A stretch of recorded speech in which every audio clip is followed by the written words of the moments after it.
with. Recipe. We're going to cut up the meat right here. It's going to come over here and go through the grinder. Hi. Taking the pork butt. This is Boston butt. Stuff right here. Boneless pork shoulder. Priced at $1.55 a pound. It's perfect, and you don't have to deal with bones. If you do, the shoulder bones are no big deal. You can easily cut around them. But this is the only cut you want for sausage because, as you see, there's this layer of fat right here, and then once you get inside, it's marbled fat, and it's pretty much the balance you want with sausage. So we go over here, we turn this on. We got the large grinder going, and we just start taking our cuts, take our cut of meat, and we force it down the grinder. And we do it, you want to do this as quickly as possible, and then it comes out. We just continue that process until we're full. Here. It's not such a bad process. But you want, in this KitchenAid mixer, you want strips of pork, like that. You don't want full chunks, otherwise what's going to happen is you're just going to end up with a big old mess. It's not going to grind properly. You want it all ground out. So again, strips like this, and you're grinding it up. So I'm going to do that. The next time you see this, this will be nearly full. Well, here it is. Here's the last stuff right here. It's all piled up. Probably about real close to 40 pounds, and all this is going to be smoked for the smoker. Breakfast sausage that's happening on Sunday. So I'll show you the next pieces of the process next after this. When you're curing sausages, there are a lot of things that are really important to have. And I've laid all these ingredients out on the counter to show you one at a time. The very first thing, the most important thing is this. This is called Prague powder. Prague powder, and this is a cure. Anytime you smoke sausages, you have to use this. It's got sodium nitrite in it. What that does is it keeps botulism from forming. When you're smoking at very dangerous temperatures for foods, and this is the stuff that makes sausages turn red and keeps them and preserves them. One of the myths about sodium nitrite is that sausages are filled with it. Well, yeah, we use it, but the chemical's actually used up during the smoking process. The next thing that's absolutely essential is salt. And the most important type of salt, the best salt you can get, is either sea salt or a kosher salt. You want salt that has not had iodine, has not been iodized. And the reason is that the iodine reacts with the nitrite and causes it to get used up. So you want to use regular, coarse, kosher salt or sea salt. White pepper, we usually use these in sausages where we don't want the pepper to be seen, and that would be the case of these breakfast sausages. This is the recipe we're using right here. This is a book by Rytek Kutas called Great Sausage Recipes and Meat Curing. It's the only recipe book that I use for almost any food. The reason is that you want to make sure you have Prague powder, your cure levels correct based on the amount of sausage you're making. And you want to have that salt right. He oversalts a little bit in my mind. So what I do is I actually reduce the salt slightly, ever so slightly. But the salt works with the cure, so you have to really be careful. You can't back off too much. Third thing is binder. There's a whole bunch of, mythology about what binds these sausages together. There's some kind of gross thing we stick in there. Sometimes you can use like a soy powder, but most of the time what I use for binding is a little bit of dry milk. That's right, dry milk. And maybe for sweetness, a little bit of corn sugar and maple syrup in this case, because these are going to be, these are maple syrup or maple smokies, little smokies that we're going to tie off. We use sheep casings. These are the smaller casings that we use for like hot dogs, and the sausage is going to go in that. Then we have the spicing. Now, you'll notice here that we have these wonderful spices. This is a typical sage sausage. So if you look at this, you see all the spices that we have that we'll use. We'll be using ground nutmeg, ground ginger, my secret spice, which is mace, sage, a lot of sage, and then finally thyme. And these recipes, sausage makers are very secretive about their recipes. And this guy wrote this manual before he died, and he he was no longer in the sausage business, so I guess he didn't care. He just wanted to make some money in the hobby end of it. So we're very fortunate to have this book. These are the secret recipes right here, if you ever want secret sausage recipes. In any case, we're going to take all these things and mix them all together before we put them into the meat. Because we have about 40 pounds of meat, we want to make sure that cure is evenly distributed. So we're actually going to take some water and a big jug, and we're going to mix it all up, and I'll show you how to do that in just a second. This is what the sheep's casing looks like. We're going to rinse it all off and actually water inside until it all blows up, and it's all going to fit onto this piece right here, our sausage extruder. So there it is, sheep's casing, that's what the sausage is going into. Okay, in the real sausage business, this would be done by a machine, but today I'm the machine. I've taken all of my sausage out of here, it's been chilled in the fridge, and I've made these deep holes using, yes, my fingers on my hairy hands. In any case, the cure is going to, I'm going to add the cure now. There's the cure. That's going to go into this mixture here, and this is my spice mixture. This has my 2 secret ingredients. This is sage sausage, remember, that's why all the greenery. My 2 secret ingredients for this are that pint right there of maple syrup and about a tablespoon or so of mace. I don't know why, but I think it makes a difference.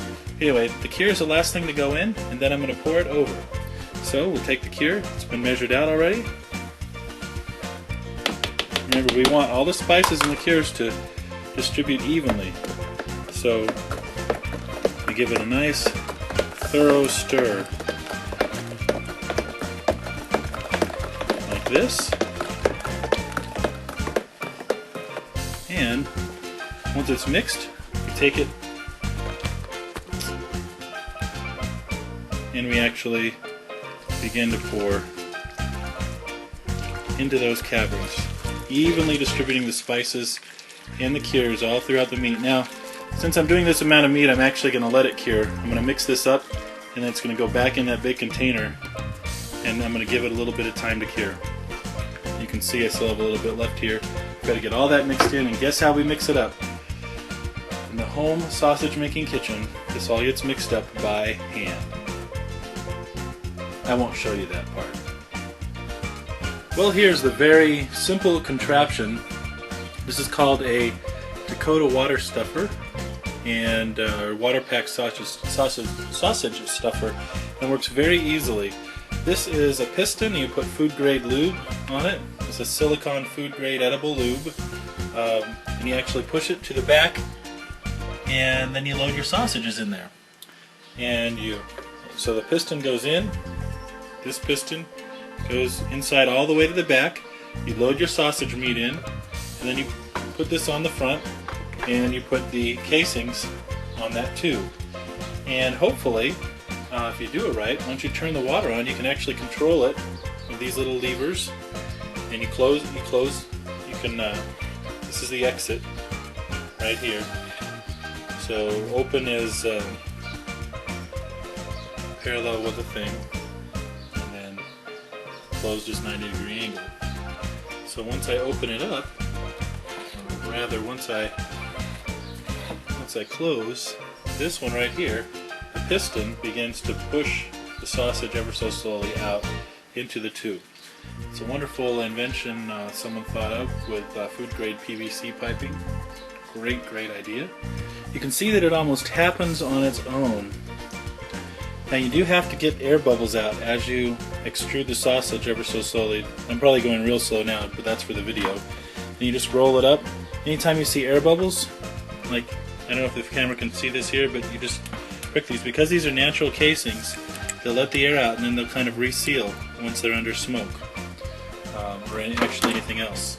So we use this to get the air out. We don't want air in there because they create little fat pockets in the smoking, and they give us inconsistent sausages, and we want consistent sausages. After they're all strung up in the smokehouse, I'm just going to keep them warm on the burner here until they dry out, probably about 20-25 minutes, maybe 30 minutes. Then I'm going to add the smoke, which will be in this bowl right here. And just hickory chips in the bowl. Here it is, and here's a Picture of the smoker. And these just fit up on racks that I fashioned inside the removable ceiling of this smokehouse. First row is kind of ugly. The last row where the work's going to be done. Here's the smokehouse with a door, and as you can see, I just kind of used to have hinges and everything, and now I just kind of shut it. And we're looking for an internal temperature here. I don't know, about 150 or so is fine. We'll hold it like that for about 30-40 minutes just to dry them out before we start adding real heat and smoke. This is what we call smudge. That is a daughter. That is smudge. And smudge is just stainless steel pots with some hickory chips, some sawdust, some hickory sawdust. See? That's hickory sawdust. Some hickory chips and water. You put it all there, and then you put this pot right here on the flame. And what happens is it starts to smoke in about 30 minutes or so. And once it starts to smoke, the sausages get a lovely smoky flavor. Isn't that right? How do they taste? Glad to hear it. Well, this is what it looks like. If there was such a thing as smell-o-vision, then you'd get the idea. This is hickory smoke coming out, and I'm going to open it up because it looks like we're about 200 degrees. We don't want it quite that hot. We have to remember that the sausages themselves are at a higher temperature. They're at a lower temperature, but that's what it looks like. Smoke, where there's smoke, there's fire, they say. That's not exactly true. So we're smoking those, and then what we do is we take the internal temperature of them a little later. As you can see, the temperature on the left is the internal, and I have this on one of the ones in front that doesn't necessarily pull all the heat. So just to be sure, I have it set to 155, and as soon as it gets to 152 or 153, I'm probably going to get impatient and pull it out.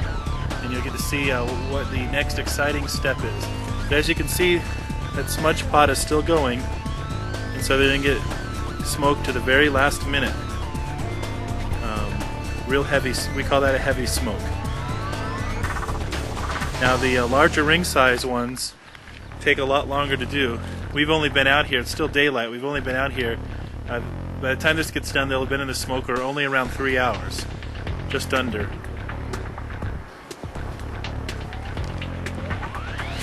As you can see, we've now reached an internal temperature of 152, and that's where it's okay to take them out.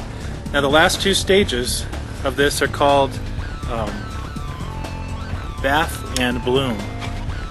And bath is exactly what it sounds like. Pull this door away. Okay. This door's hot.